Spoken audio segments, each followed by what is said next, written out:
Hi dear students, मेरे Pratap sir आप सभी का आरपी स्टडी क्लासेस में स्वागत करता हूं।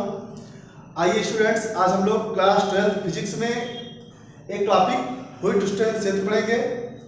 हुइट-स्टोन सेतु क्या है, हुइट-स्टोन सेतु के सिद्धांत पढ़ेंगे और हम लोग इसके व्यंजक को प्राप्त करेंगे जो कि बोर्ड परीक्षाओं के लिए बहुत ही महत्वपूर्ण है।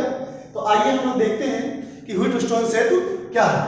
तो फ्रेंड्स, हुइट-स्टोन सेतु जो है ये इंग्लैंड के एक वैज्ञानिक थे हुइट-स्टोन, जिन्होंने सन 1842 में 4 प्रतिरोधों को जोड़कर एक विशेष प्रकार की परिपथ का निर्माण किया, एक विशेष प्रकार की व्यवस्था का निर्माण किया जिसे हुइट-स्टोन सेतु कहते हैं, जिसकी सहायता से हम लोग अज्ञात प्रतिरोध को ज्ञात कर सकते हैं।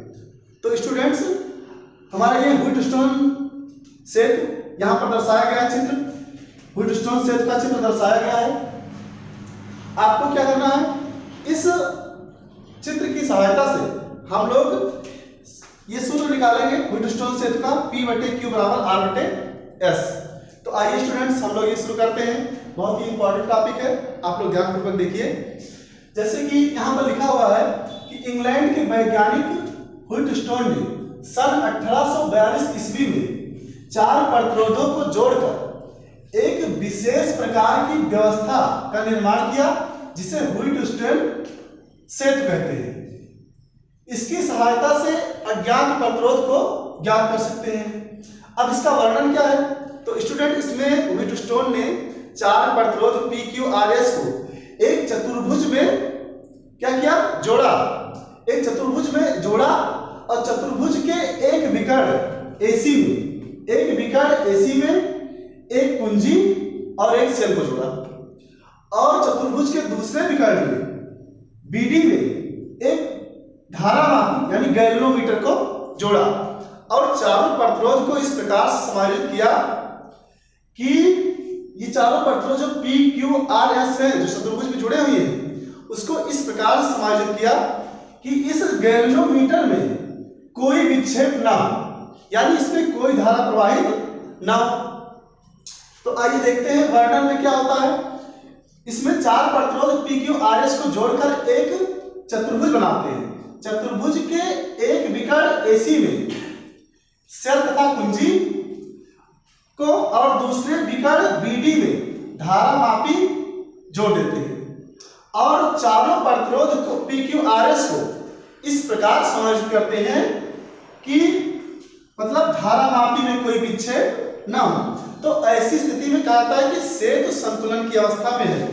जब सेतु संतुलन की अवस्था में होता है तो प्रतिरोध P और प्रतिरोध Q का अनुपात बराबर क्या होता है, प्रतिरोध R और प्रतिरोध S के अनुपात के।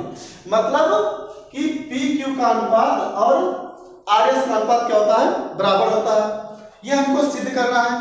तो स्टूडेंट्स, क्या किया, हुइट-स्टोन ने 4 प्रतिरोधों को एक चतुर्भुज में इस प्रकार से समायोजित किया कि धारामापी में कोई धारा न जाए, यानी इसमें धारामापी में कोई विक्षेप न उत्पन्न हो। तो ऐसी स्थिति में क्या होता है, सेतु संतुलन की अवस्था में होता है। आप लोग इसका स्क्रीनशॉट ले लीजिए ताकि इसके आगे पढ़ाया जाए।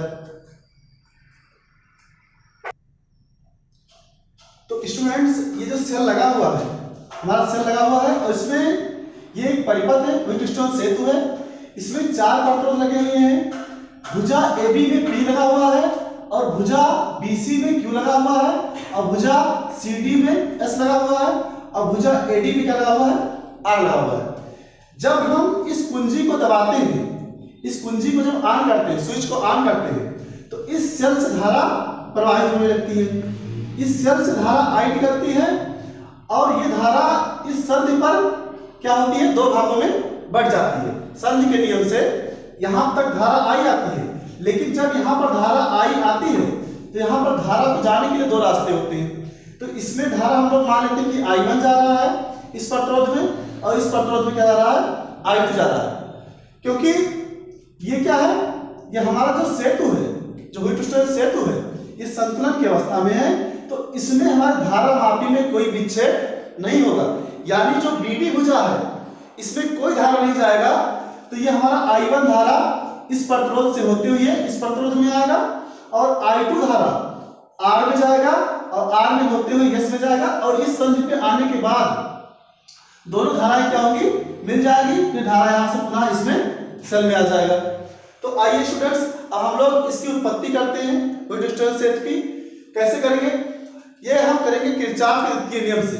व्हिटस्टोन क्षेत्र के जो सूत्र की उत्पत्ति होती है उसमें किरचॉफ के द्वितीय नियम का प्रयोग होता है और किरचॉफ के द्वितीय नियम हमने वीडियोज में प्रोवाइड कराया है, आप लोग लिंक पे जाइए उसमें देखिए किरचॉफ का द्वितीय नियम पढ़ा हुआ है।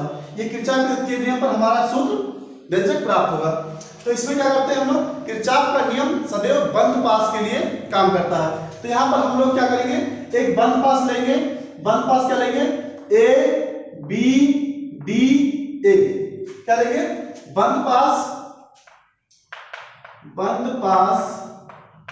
ए बी डी ए में किरचॉफ के द्वितीय नियम से, बंद पास ए बी डी ए में, ए बी डी ए में, किससे, किरचॉफ के द्वितीय नियम से, किरचॉफ के द्वितीय नियम से, द्वितीय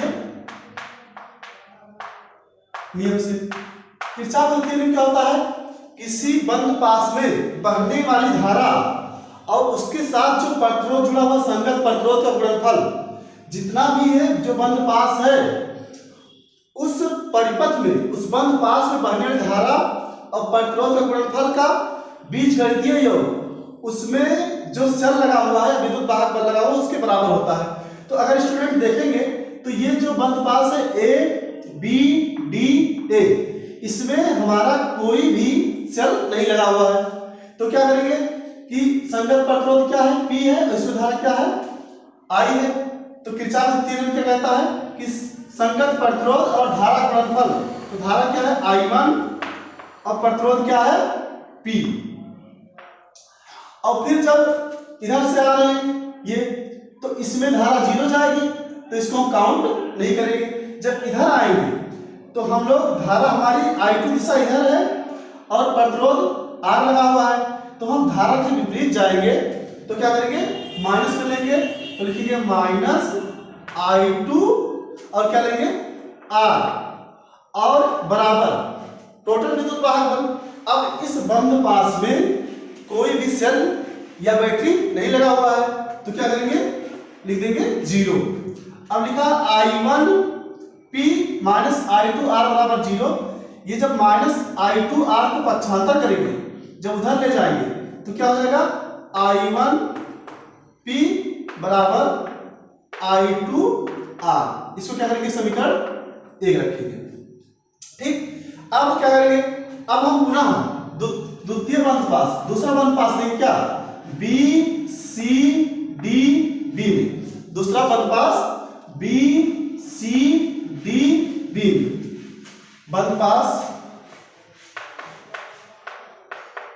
पास B C D B में, इससे पुनः किरचॉफ के द्वितीय नियम से, पुनः किरचॉफ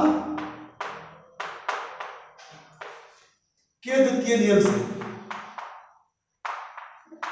द्वितीय नियम से।